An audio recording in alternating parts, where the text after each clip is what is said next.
Welcome back, everybody, to episode number 36 here in the Systematic Factory. Last episode, we finished getting our food supply a little bit sorted out, and we got our first mining mission in space done. We are still doing some exploration around the map and things like that, and we still need to get our rocket situated to send out another mining mission. This is just me playing with the diamond press, but we do need to get a diamond press set up to create some diamond so that we can use it for mining, because our mining rocket takes 1,000 kilograms of diamond every time that we use it, and we don't have enough to do that. We could still send it right now, but it wouldn't get as much from the thing. However, we did get enough Fullerene that we can start working on some super coolant. And super coolant is one of, like, I would call it the late game or end game materials, because there's nothing better than super coolant for cooling down bases using the steam turbine and aqua tuner setup. So we need to get a setup to make some super coolant. And I want to do some automation with that, as well as make some changes in here in our cold brick, which is really not that cold right now because our coolant is being pushed to its limit. With the super coolant, we're going to be able to cool this down to as cold as we possibly want, which means we'll also be able to get our one of our final achievements for reaching absolute zero with a building.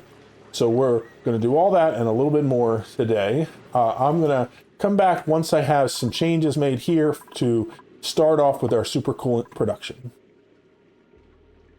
100 cycles have gone by, and I've done quite a bit of rearranging here in our industrial block, and I'm going to show you what I've done, and we're going to get started with actually producing some super coolant.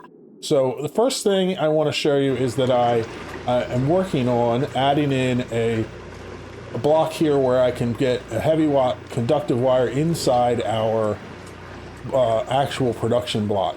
And I had a whole bunch of power lines going for the refineries, and really it just makes more sense to use a heavy watt conductive wire line, because each one of these requires 1,200 watts, and so you really can't do much else with it other than put in just one of them on a line with each of our power transformers.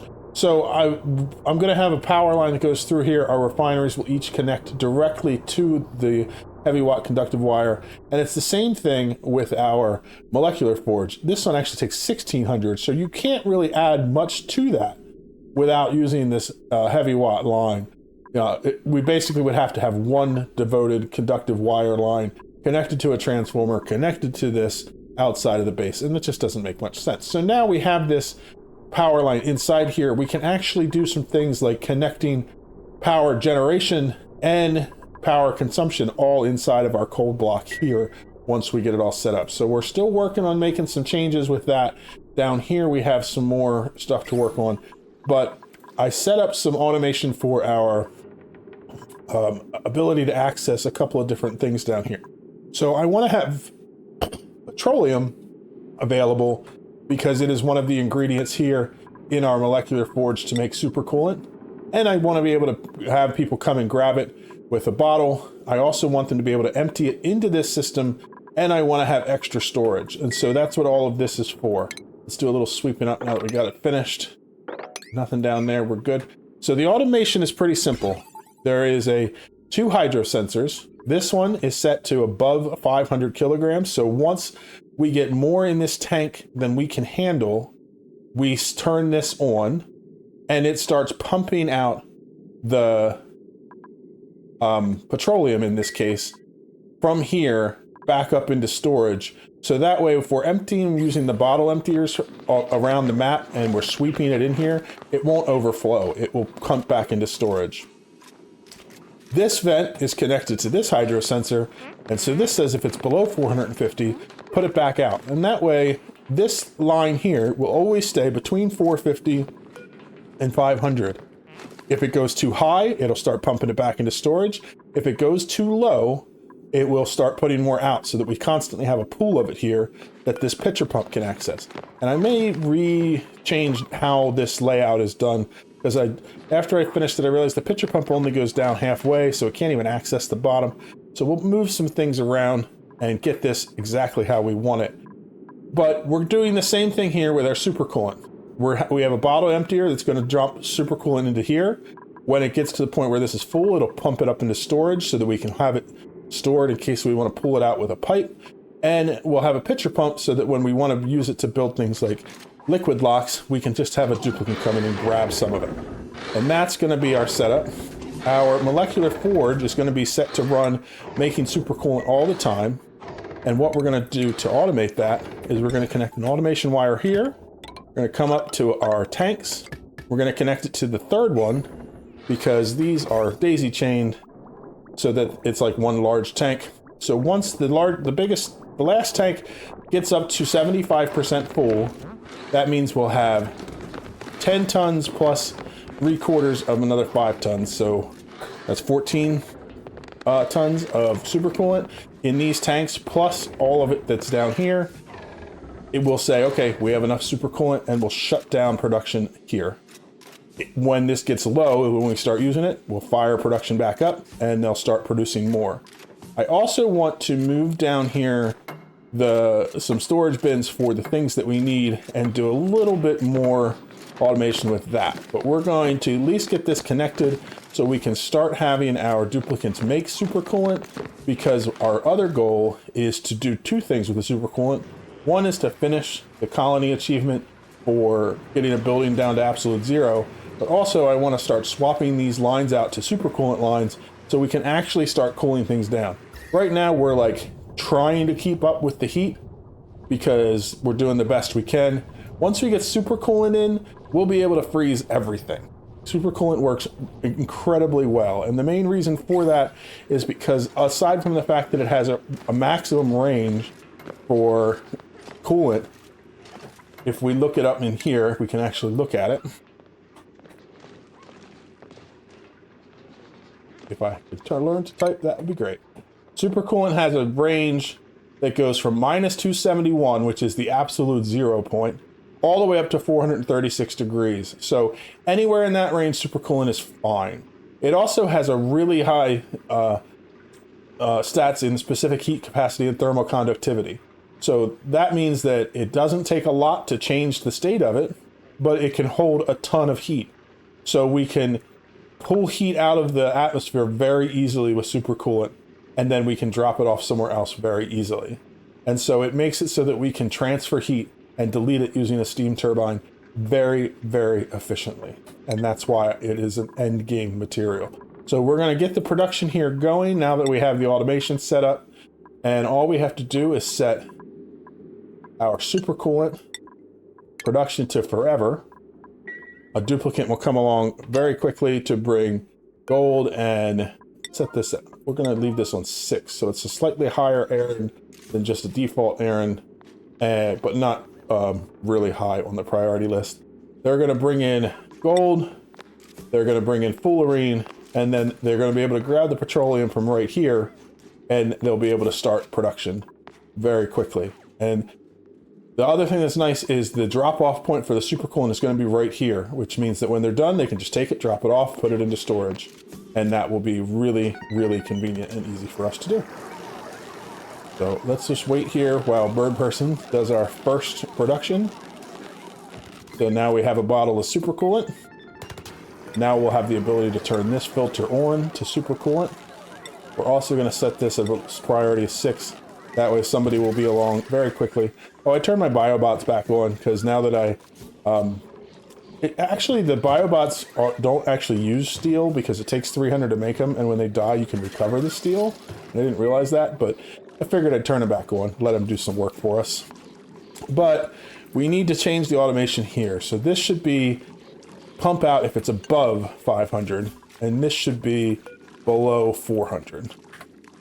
So now this won't pump until we get this filled, and then once this is filled up to 3/4 full, it will shut down production, and otherwise they will continue to produce supercoolant for us until that happens.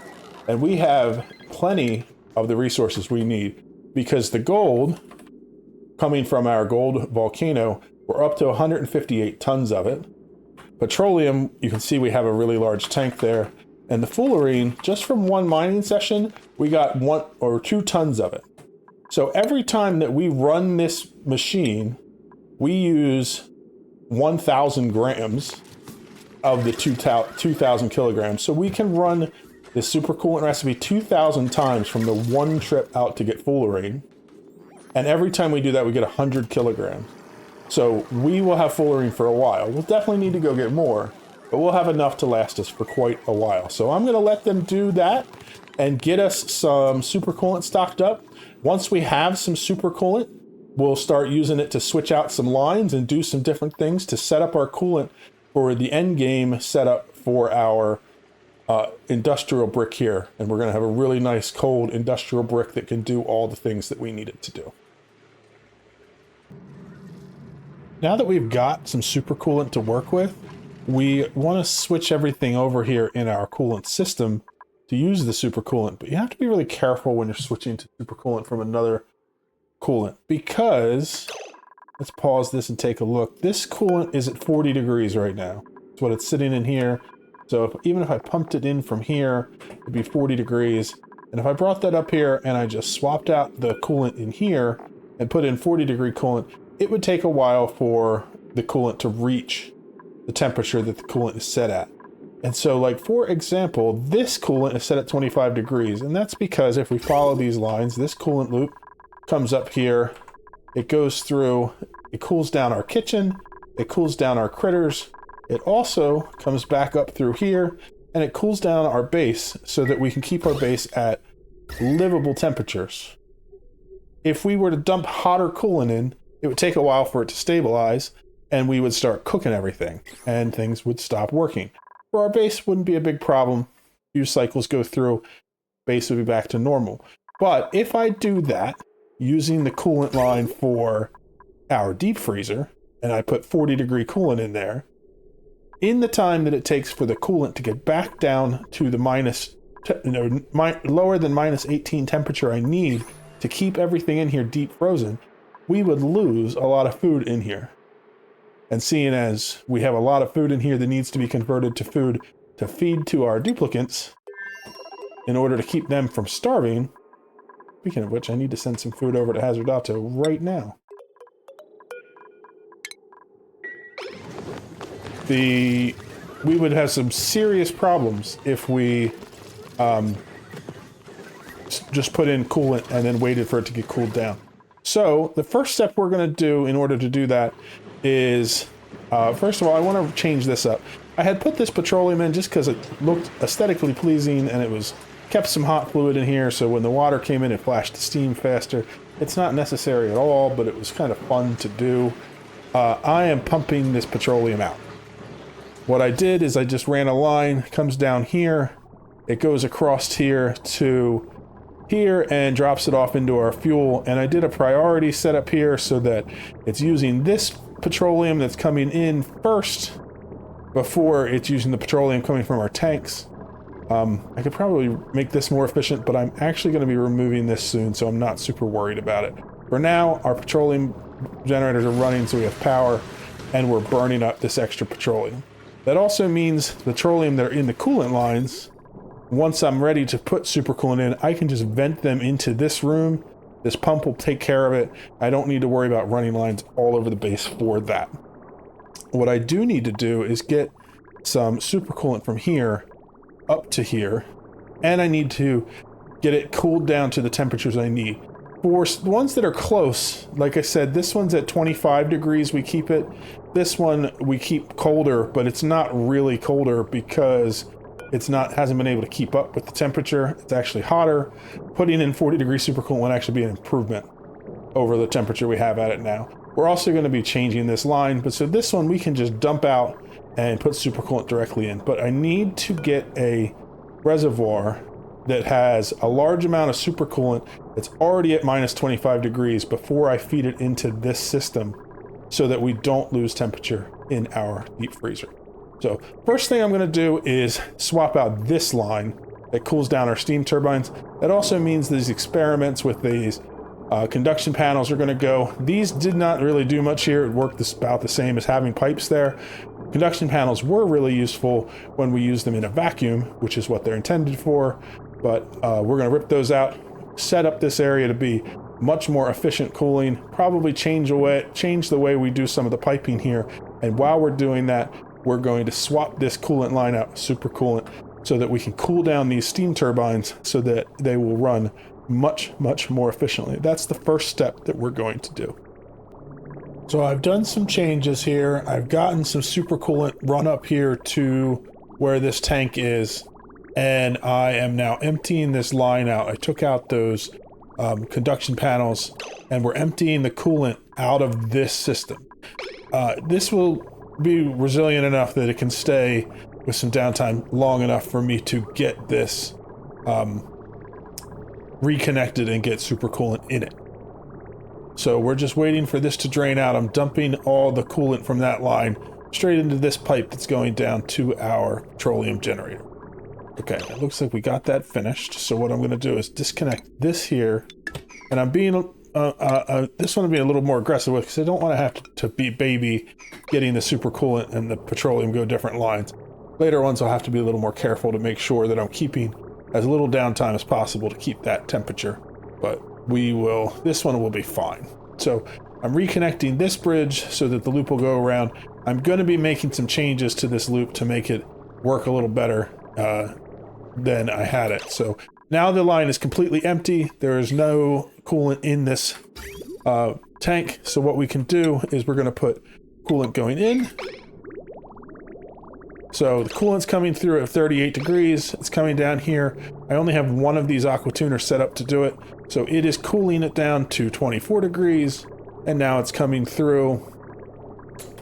So right here, we're at 24 degrees. It's running through here with all this heat and jumping across a bunch of different lines I have set up on these steam turbines. And they are coming through. And when it comes back around to get to the end of the loop, we're at 45 degrees.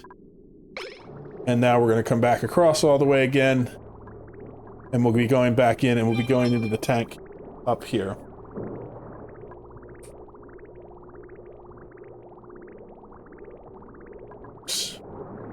Okay, so now that we're going into the tank, I want to disconnect this section just so I can make a buffer in our tank. We're going to get this up to, let's do 800 kilograms, and then we'll cut off the incoming line. That way we can have a nice buffer in here to get this running. And then I'm going to start putting this super coolant into another tank up here. We'll just put it right here. And we'll run some plumbing lines here. Let's connect it up like this. Let's go back and see. This is at just about 800. So let's go back here. We're going to cut this off right like this. It'll go a little higher because there's a couple little blubs there. And then we'll reconnect this. So now this line is running. We have coolant going through this loop. Once it gives enough space that coolant can be coming back out, our loop will be back to working. So we have coolant coming out at 40 degrees. It's coming back in at 42 degrees. We're picking up some heat. And we will continue to be cooling things down. We're going to set this to... Let's leave it at minus 20 for now. We don't need to go super cold. We just want to get things cooling again. So this tank we want to be filling up with super coolant. This one is the one we're going to set up. So I want to fill this the whole way. And then I'm going to use this when I get it down to a suitable temperature. We're going to swap it out for the tank here that is our deep freezer.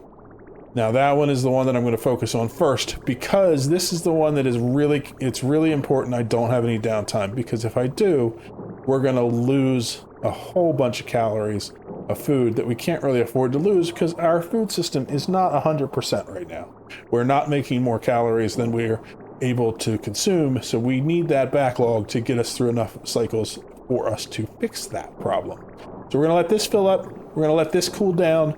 Once this gets filled up, I'm going to set up this aqua tuner that we're not using anymore to connect to this, and we're going to cool this loop of coolant down below the minus 18 degree mark so that we can just dump it straight in here after we pull out the coolant. And what we're going to do is we'll do it in a loop where we keep this coolant going, we leave just a small gap to make it easier to swap them, and then the supercoolant will come in right behind it, taking its place. And that means that we'll be able to keep the contents of our deep freezer at minus 18 degrees at all times.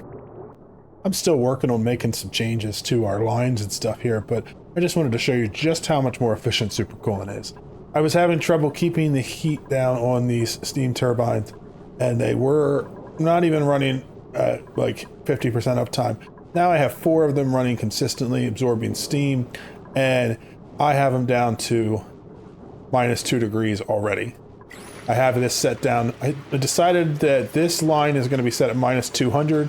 The reason I picked that number is because minus 200 is high enough that I'm not going to have any issues with my hydrogen gas in the room turning into a liquid, but it will just keep cooling this down. And since nothing else is going to run through here except for the hydrogen that's in the background to exchange heat, the supercoolant, and there will be water running through, but there will always be an insulated lines, that will do just fine. So I'm going to change up the way this system works. I'm working on it right here. I moved some stuff around. I did, however, have to let some hydrogen out into this room, so I'm venting it again to make a vacuum so I can fix the connectors on our power lines in. I also want to put a power line in like this into our steam chamber, because then I'll be able to just run a heavy watt line across and connect the aqua tuners to it, and I won't have to have multiple lines running through, and it will make things much easier. But I need to get this gas out of here. I need to do some changes in here in order to make that work, and we'll get to it. It's a work in progress, but we do have all of this nice and cold. I moved this here so I can start getting it cold. That's the next step I'm going to do. I'm going to put an aqua tuner in here and get this pumped down to the temperature I need to go in for our deep freeze, and that is not going to take a large amount of time, but I do want to work on designing some new piping systems. So probably jump ahead of bunch of cycles here as I get some things figured out and placed the way I want it to be. Gotten the supercoolant ready to do our deep freeze line, and I'm being a little overly cautious with it, but that's because 10 million calories of food relies upon it, so a little over engineering never hurt anybody. So what I've done is I filled up 2 tanks with supercoolant, which is more than I need for sure, but I don't want to run out and not have enough. And then I pre-chilled it using this aqua tuna here, and I got it down. Right now it's at minus 2 degrees. It will be fine though, because it's going to go through this one again before it goes out. So that'll bring it down to minus 17 right now. So it's almost where I need it to be. I'm going to wait a little bit just to hit to minus 4. But while I'm doing that, I'm going to show you what I have here. I have the line set up here. I'm going to connect it to this, and then they're going to have to build that pipe. So while they're doing that, I'll show you the filter. There's a filter here for petroleum.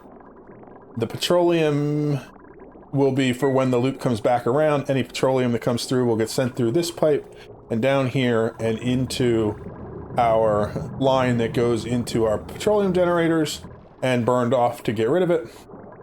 The supercoolant will continue on, so then we can connect this line here. And so now you can see the supercoolant is passing through. It's at minus 17 already, so that's fine. Once I'm ready to send it through, I'm going to connect it to here. It'll go down through this loop. It'll go into here and it'll mix with this container. And so I'll have petroleum and supercoolant in that are both cold enough to keep the food cold. It'll go through here, it'll loop the whole way out, and then I'll connect it here, and it will come back down in and go through the loop again. And then when it hits the filter, any of the petroleum will get filtered out, the supercoolant will go on. Once we have just supercoolant in the system, then I will have I can get rid of this entire setup here, or this one actually, and we'll be good to go. But that way, at no point ever is there not coolant running through the deep freeze system that is not cold enough to keep our coolant going. So let's connect this up. I'm going to connect it like this here. I'm going to cut it here, and I'm going to connect this one here. And now we'll just keep an eye on this and watch. It's going to alternate for a little bit, and then it's going to go in. It will drop off into this tank, and they'll mix, which will mean that the loop where it's coming out down here... Oh, it doesn't seem like it's running. Oh, I need to connect it over here. There we go. So then we need to disconnect this part just for good measure. Now it'll keep running. Okay, so now that it's pulling coolant out, it's going to pull out and it'll start pulling the super coolant out here, and it'll start mixing once we have super coolant in that line. I'm looking at the wrong one. Yes, see, so now we're getting an alternating super coolant petroleum mix. But if you look, each one of them is always underneath the coolant temperature. So when it comes up here and it gets to here, we're going to keep this gas inside here always below minus 18 degrees, which means everything will stay deep frozen.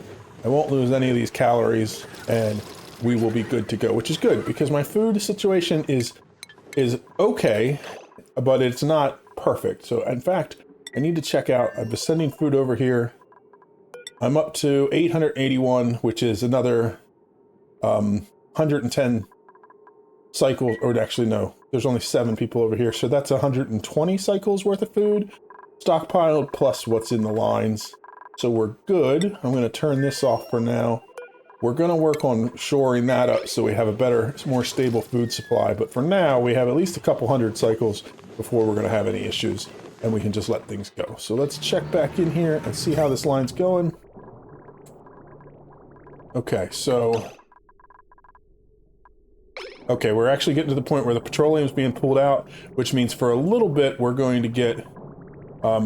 this line is not going to be completely saturated, but we have a little bit of a buffer here, and I'm thinking it will be enough that we'll be able to keep the line filled until we get all of the petroleum out of the line, and then we'll have to figure out how much we want to keep in as a buffer, and then we'll be done. We'll probably just cut it off here and use the old system setup when this tank has enough super coolant in it and there's no petroleum left. And then this will sit here and we can use it to fill up the next line when we swap over. So I'm going to let this all run and then we'll check back in it before we finish up this episode. We've gotten all of our petroleum filtered out of the line, and we did have some gaps in the coolant here, which isn't a big issue because it was cold enough that it stayed below the deep freeze point. So the way the deep freeze works, if you're not aware, is that the food is considered in a deep freeze state, which means it won't lose any of its, it won't go to stale at all. It'll stay fresh forever as long as it stays deep frozen, as long as it is under minus 18 degrees. And it doesn't base it on the temperature of the item itself.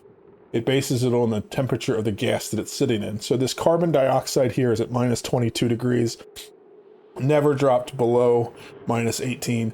There are some items in here where you can see the staleness is high, but that's because that's what they were when I put them in, and they have stayed there ever since.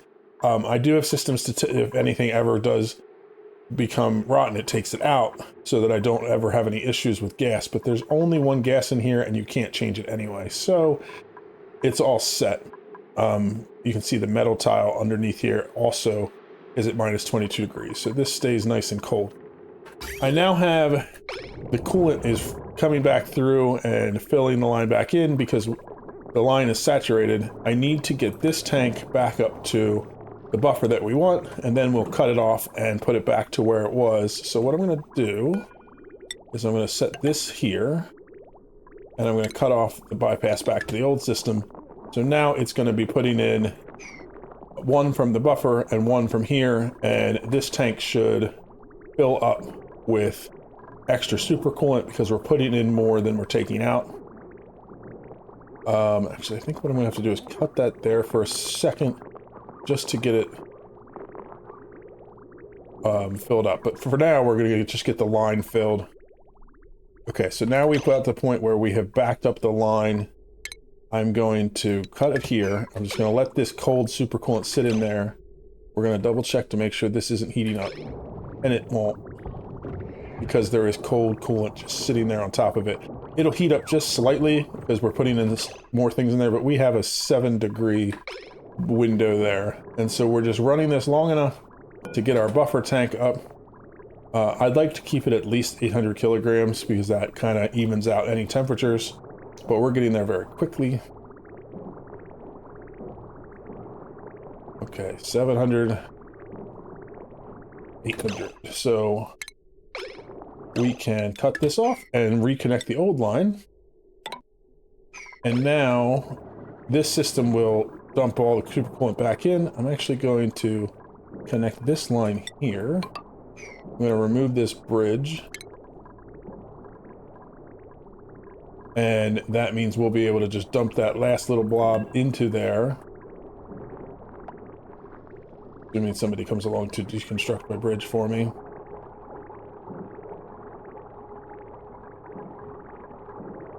They always take forever when you're on camera. Like they don't know that I'm making a video here. Okay, so that is emptied out, and we're ready to go. And now this line is at minus 26 degrees. It's going to continue to keep our deep freezer frozen, and we didn't lose any calories. So, over-engineering achieved. Now all of the supercoolant that we have is going back in here. So what I'm going to do is I'm going to take this line and go back off of the filter.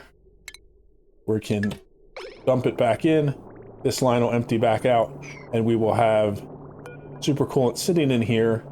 And what I'm actually going to do is connect this to here and do that. That way we can fill this up with some more supercoolant, get this tank mostly filled again, and we'll have more to do the next line.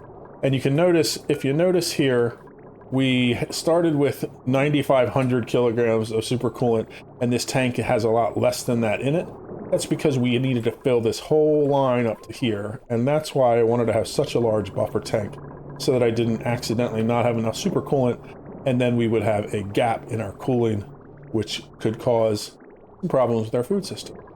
So we're going to use this same system to change out these lines, and we're going to probably also change out a bunch of other coolant lines on the rest of the map, though those we will have to do by hand delivering coolant with a bottle emptier using this system down here, which is pretty much filled up already. So this is shut off. And then we will have a lot more cool stuff around our base. You can see this whole area is cool. I actually also set up this to change it so that this only goes to minus 50. The hydrogen gas can go all the way down to minus 200 without any problems, but this petroleum can only go to minus 60. If it goes to minus 60, it turns to a solid, and then our gases would escape. So I put it to minus 50. It'll stay nice and cold. And I'm going to work on redoing some more of these lines and cleaning some things up in between episodes.